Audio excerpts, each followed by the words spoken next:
Major capital cities, which the first one will be Aksum. Have you been to Aksum? Not yet. Yeah. Aksum was the capital city from the 1st century until the 7th. Then from the 7th to the 13th century, it moved to Lalibela. And you have heard Lalibela? Yeah, Lalibela has been a capital from the 7th century until the 13th century. And from 13th century until the 16th century, until Gondar was founded, the Ethiopian kings were not following a capital city. They were following mobile courts. They were moving from place to place to control the whole Ethiopia. And then in the 16th century, around 1540s, they went to do the same thing to control the trade routes and the power in the eastern part of Ethiopia. There is a place called Harar. We heard of Harar. In the eastern part of Ethiopia, there is a Muslim city. It's called Harar. And there were Muslims in the old time. Still, it is considered as a Muslim city in Ethiopia. And when these Orthodox Christian kings went to control this place, the Muslims were not happy to give their trade routes and the power, so they started fighting with the Christians, which led all the historians to write wrong history that there was a war between Muslims and Christians, which it wasn't at the beginning. It was economic or benefit war. It's not because of the ideology of Islamism or Christianity. So when they were starting, 2 European countries were interested in this war, and they converted it into religious war. And these were Portuguese and the Ottoman Turkish. And during the old time, Ethiopia, the old Ethiopia, including Eritrea, Djibouti, Somaliland, and the Red Sea port was controlled by the Christian kings. So both the Portuguese and the Turkish were interested in this trade route. That's why they used religion as a cover and came into different directions. And first it was the Turkish who sent 2,000 soldiers to hold the Muslims in the eastern part of Ethiopia in Harar. And the Muslims start attacking the Christians and the Christian people and the kings. So the kings had to retreat from the eastern part to the northern part of Ethiopia. First to the central part, to Shoa, which is now Addis, then to the northern part. They start retreating. While they arrive around Gondar in 1541, 400 Portuguese soldiers came to help these Christians, and it was led by Cristoforo da Gama, son of the great explorer Vasco da Gama. He was the one who led 400 soldiers and arrived in Gondar, and there was a very severe religious war, because after the Portuguese and the Turkish arrived, it was converted into religious war. The Muslims want to convert the whole Ethiopia into Arab country, and the Christians want to defend themselves. So it was a very severe war when Ethiopia lost thousands of people, lots of churches, and lots of documents, and lots of history. But after 2 years severe war, the Christians and the Portuguese defeated the Muslims 60 kilometers east of Gondar. In 1543, the war was over. Again, all the important trade routes and the power was controlled by the Christians and the Portuguese. But the Portuguese, when they came here, it's not only to help Christianity. They had second mission. So they have to start their second mission to convert the Ethiopian Orthodox kings into Roman Catholicism. Because in the old times, in history, religion and state was together. So most of the time, in all over the world, 1/3 of the power always goes to the church. So it is the priests and the clergy who divert the kings. So they want to control this power to be the state religion of Ethiopia.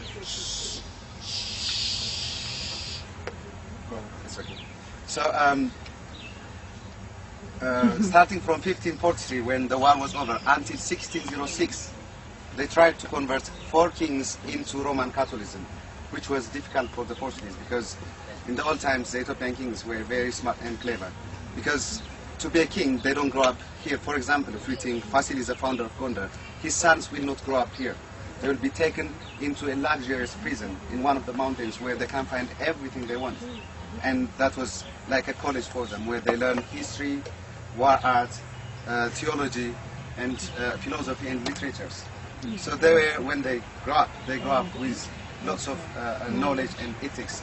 So religion was especially one of the criteria for all the sons of the kings. So they were very strict in Orthodox religion, and they didn't accept for 4 kings, starting from 1543 until 1606.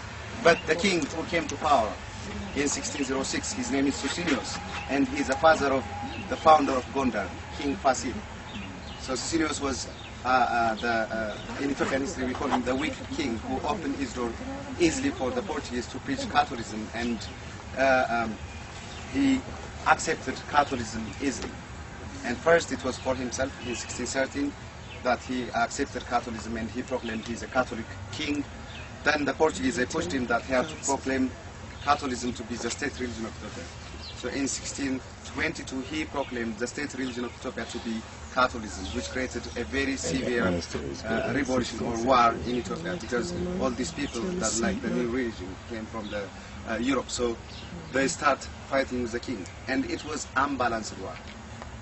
It was an unbalanced war. Yeah, because the Portuguese, when they persuaded the king, they gave him lots of gunfires, and they built him a very defensive palace 60 kilometers south of Gondar, near to the lake Tana. Very defensive palace and the cathedral church. So it has got lots of gunfires. These people went only with spades. They were very angry. They went with sticks and stones and spears to fight with the king, who has got lots of gunfires. So in one day, 8,000 people died. It was unbalanced. That's why I said unbalanced. And he kept doing this for 10 years, starting from 1622 until 1632, where more than 35,000 people died. And finally, he couldn't resist of the stress, because he was killing his own people, and he was the first Ethiopian king who proclaimed new religion in the country. So he died of stress, according to the historians, and according to religion, we have our own tradition that he was sick because he was doing lots of sins. So when he dies, it was Fasil who came to power, the founder of Gondar, in 1632. And he was based first in Gorgora, 60 kilometers south of Gondar. And when he came to power, he was not welcomed by the people, and he had to make some decisions or some measures. So the first measure he took was he proclaimed Orthodox religion to be the state religion of Ethiopia. Second measure was he expelled all the Jesuits and the Portuguese missionaries who were preaching Catholicism, and he introduced closed-door policy for Europeans. And the third measure was he started reconstructing lots of Orthodox churches to show that he is an Orthodox king. Then that is when he got back his grace as a king. That's when the people accepted him. 4 years. Then he moved his seat from Gorgora to Gondar, because Gorgora was also considered as a Catholic city. And when he compared Gorgora, which is 60 kilometers south of Gondar, in northern shore of Lake Tana, and Gondar, there are many differences, because Gorgora was swampy area and there was malaria 1,600 meters above sea level, while Gondar is 2,200 meters above sea level and still non-malarious. And the second reason was security. When you see Gondar, Gondar is surrounded by mountains, where he can use these mountains as a natural fortress. That was his second reason. And the third reason is the water. The water in Lake Tana was heavy water and stagnant, while in Gondar there were 2 rivers running all year.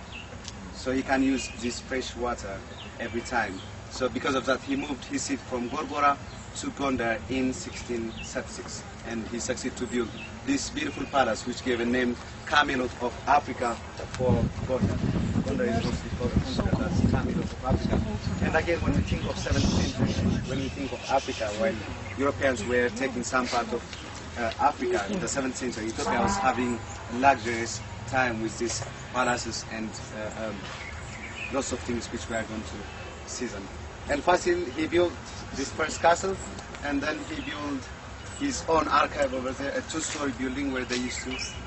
Yes, so what happened to the Portuguese and the Turks and all of those? What happened to all of them that were? Well, the Turkish, when the war was over in 1543, some of them they were killed and some of them they escaped. Thrown out. Yes. Okay. And the Portuguese, when Fasil came to power, one of the measures he took was to expel all these Jesuits and to proclaim closed-door policy for Europeans. Yes. Closed door. Yeah, no Europeans were allowed to come. No, very good. Actually, that's how we were able to be free. Has said,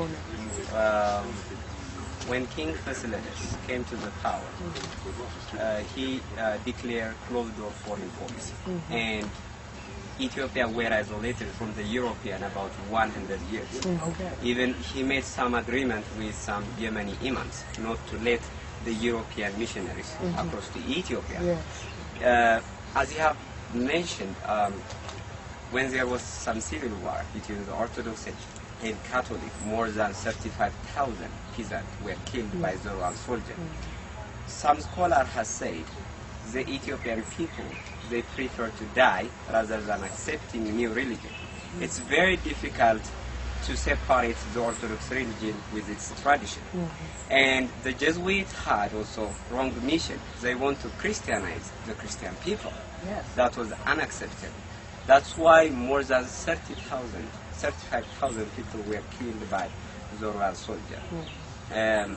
That's why, as Freud mentioned, some of the scholars, even if they mentioned this palace is built by Portuguese, Arab, and Moorish, that's totally wrong, because there wasn't any European people who were living in this compound. Of course, it has some kind of architectural influence from Indian, Moorish, and Arab, as well as Portuguese. But this palace, built by Ethiopian people and decorated by the Black Jews, or what we call them Ethio-Israelis people, even if now they are airlifted to Israel. So this is the reason why many people died. To tell you general information about this compound, the total area of this compound covered 70,000 square meters, and it has its own fortified wall, which is like 1 kilometer nearly in length. And in this compound, we will find 6 different palaces built by different kings at different times, from 1636 until 1769. But during the Gondarian period, about 10 kings came to the power. Among that, 6 of them built their own dedication in this compound. That's why what we call it the Camelot of Africa. And we will see archive, which was used as a library, even if now most of the books are kept in British Museum. It was built in 1860s. More than 1,000 books, 14 replica Ark of the Covenant, and 2 crowns are kept in British Museum. But now there's some kind of movement to return back those books, the place where it's belongs. Yes, yes. Crowns, right? Yes, the crown, gold and silver crown. Even Italy, as you know, they returned it back to the Aksum Stanley.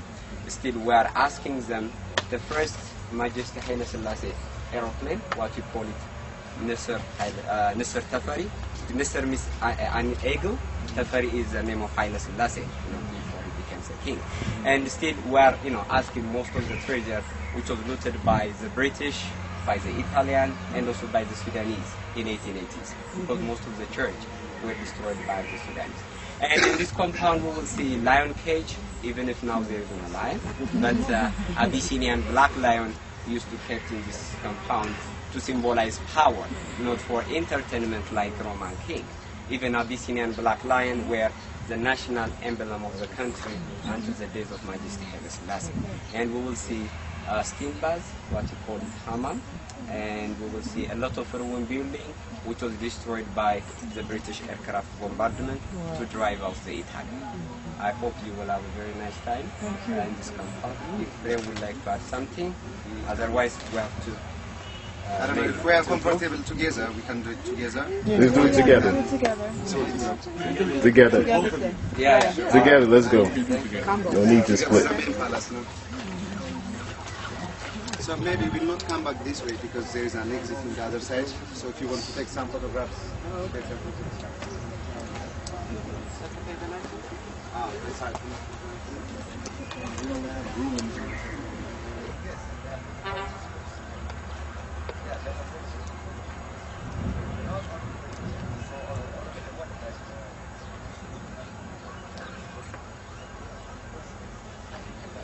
Because he has been working, he was a deacon, so he knows better than me, but when we come to the church. But as I try to tell you, all the rituals and all the practices we practice is related with Judaism. Judaism. Yeah, as I told you, it came in the 4th century, and all the rituals and all the process, for example, when we about fasting, we are not allowed to eat meat or milk or something, which is again from the Judaism.